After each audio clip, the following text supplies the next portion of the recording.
ஹே all எல்லோருக்கும் வணக்கம். Welcome back to my channel. இன்றைக்கி லஞ்ச் பாக்ஸ் ரெசிபி தான் பார்க்க போகிறோம். லஞ்ச் பாக்ஸ்க்கு இன்றைக்கி என்ன கட்டினேன்னு பார்த்தீங்கன்னா, ரொம்ப சிம்பிளாக புதினா கொத்தமல்லி சாதம் ஒன்றும், அது கூடவே வந்து மஷ்ரூம் சுக்கா ஃப்ரை மாதிரி பண்ணியிருந்தேன்.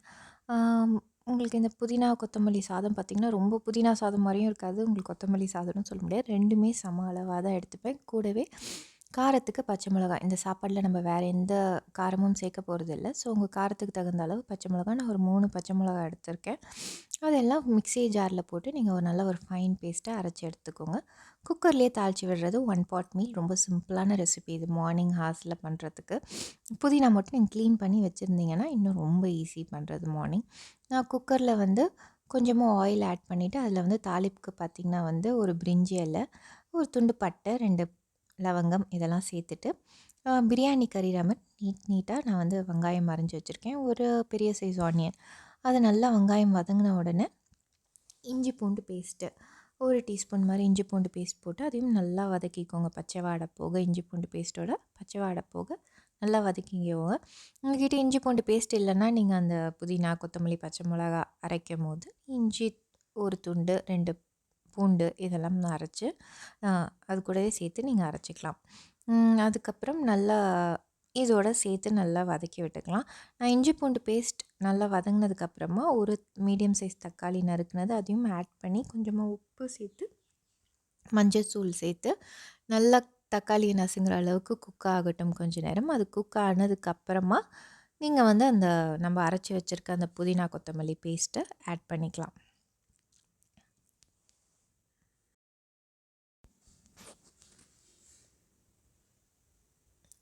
மஞ்சப்பொடி கூட உங்களுக்கு ஆப்ஷனல் தான். நீங்கள் வேணும்னா ஆட் பண்ணிக்கோங்க. இல்லைனா நல்லா க்ரீனாகவே இருக்கட்டும் அப்படின்னா அப்படியே கூட விட்டுறலாம். நான் ஜஸ்ட் ஒரு கலர் கோசம் தான் நம்ம வந்து ஆட் பண்ணுறது மஞ்சத்தூள். சம்டைம்ஸ் நான் மஞ்சப்பொடி ஆட் பண்ணாமல் கூட செஞ்சுருப்பேன். நீங்கள் அந்த பேஸ்ட்டை மட்டும் ஆட் பண்ணிவிட்டு, பேஸ்ட் ஆட் பண்ணி உடனே தண்ணி ஊற்றவோ அரிசி போடவே வேண்டாம். அதையும் நல்லா அந்த மசாலா எல்லாம் சேர்ந்து ஒன்று சேர்ந்து இந்த எண்ணெய் பிரிய வரணும் ஃபஸ்ட்டு. அந்த பேஸ்ட்லேயும் கொஞ்சம் தண்ணி இருக்கும் இல்லையா, அதெல்லாம் வற்றி ஒரு அது எல்லாம் சேர்ந்து குக் ஆனதுக்கப்புறம் உங்களுக்கு நல்ல வாசனையும் எண்ணெய் பிரிஞ்சும் வரும். அது வந்ததுக்கப்புறம் நீங்கள் அரிசியை ஆட் பண்ணி தேவையான அளவு தண்ணி ஆட் பண்ணி குக்கர் மூடி விசில் விட வேண்டியதுதான். நீங்கள் எப்போவுமே அந்த மசாலா நல்லா குக் ஆகிறதுக்கு வெயிட் பண்ணுங்கள். நீங்கள் எந்த கலந்த சாதம் குக்கரில் நம்ம செய்கிறதா இருந்தாலும் கொஞ்சம் நல்லா மசாலா வதங்கி அது எண்ணெய் பிரிஞ்சு வந்ததுக்கப்புறமா அரிசியை ஆட் பண்ணுங்கள். பொதுவாகவே எல்லா நம்ம சாதம் குக்கரில் தாளித்து விடுறோம் இல்லையா, எல்லா சாதத்துக்குமே இதே தான். அதுக்கப்புறம் அவ்வளோதான், ரொம்ப சிம்பிள், முடிஞ்சிருச்சு. இது நம்ம குக்கர் ரிலீஸ் ஆனோடனே எடுத்துட வேண்டியதான். நான் வந்து மஷ்ரூம் மசாலாவுக்கு ரெடி பண்ணிக்கலாம். மஷ்ரூம் மசாலா பார்த்திங்கன்னா, மஷ்ரூம் ட்ரை சுக்கா ஃப்ரை மாதிரி தான் பண்ண போகிறேன். அகெயின் வெங்காயம் தக்காளிலாம் ஆட் பண்ணி தான்.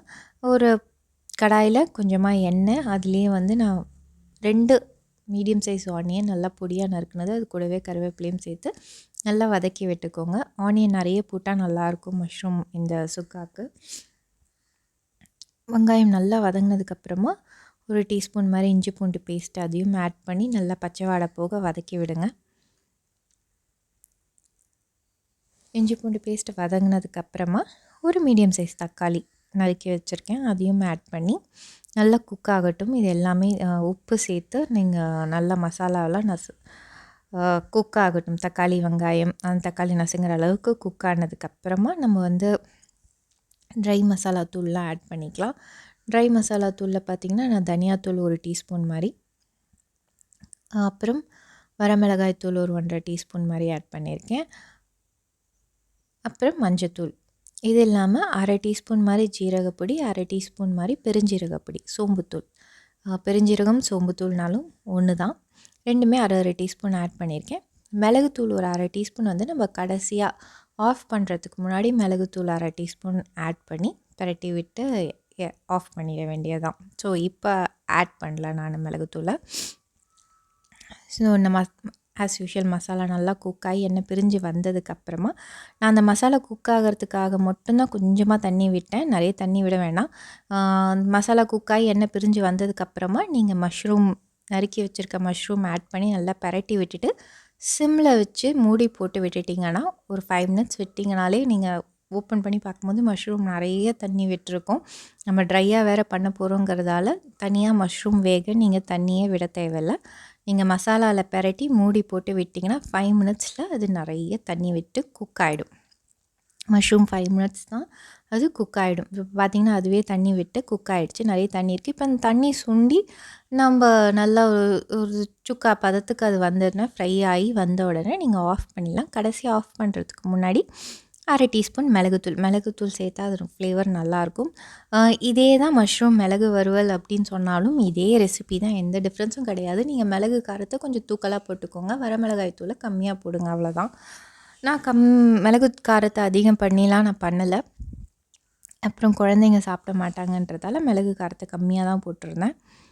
அவ்வளோதான். நீங்கள் இப்போ மிளகுத்தூள் கடைசியாக சேர்த்து ஒரு 2 நிமிஷம் பெரட்டி இறக்கிட்டால் சூப்பராக இருக்கும் இது மஷ்ரூம் மசாலா. தொட்டுக்கிறதுக்கு சாதத்துக்கு நம்ம எல்லா சாதத்துக்கும் லைக் வெரைட்டி ரைஸ், கேரட், நான் பொதுவாக கேரட் ரைஸ் பண்ணாலே மஷ்ரூம் மசாலா பண்ணி தான் கட்டுவேன். இன்றைக்கி தான் நான் கேரட் பண்ணலை அவங்களுக்கு. அதுக்கு பதிலாக புதினா பாதி இருந்தது, நான் சட்னி அரைச்சதுக்கப்புறம் இன்னொரு பாதி புதினா கொஞ்சம் இருந்ததால் ஸோ அது கொஞ்சம் கொத்தமல்லி கொஞ்சம் வச்சு இந்த சாதம் கிளறிட்டேன். நான் பொதுவாக கொஞ்சம் கொத்தமல்லி கொஞ்சமாக புதினா மீறினா இந்த சாதம் தான் கிளறுவேன். நம்ம ரொம்ப ப்ளெயினாக ஏதாவது ஆனியன் ரைஸ் அந்த மாதிரி கட்டுவோம் இல்லையா, அதுக்கு பதிலாக அதுலேயே இந்த புதினா கொத்தமல்லி பச்சை மிளகா அரைச்சி விட்டோம்னா இது ஒரு ஃப்ளேவர்ஃபுல்லான. உங்களுக்கு இந்த ரெசிபீஸ், இந்த வீடியோ பிடிச்சிருந்தா கண்டிப்பாக சப்ஸ்கிரைப் பண்ணி சப்போர்ட் பண்ணுங்கள். தேங்க்யூ ஃபார் வாட்சிங்.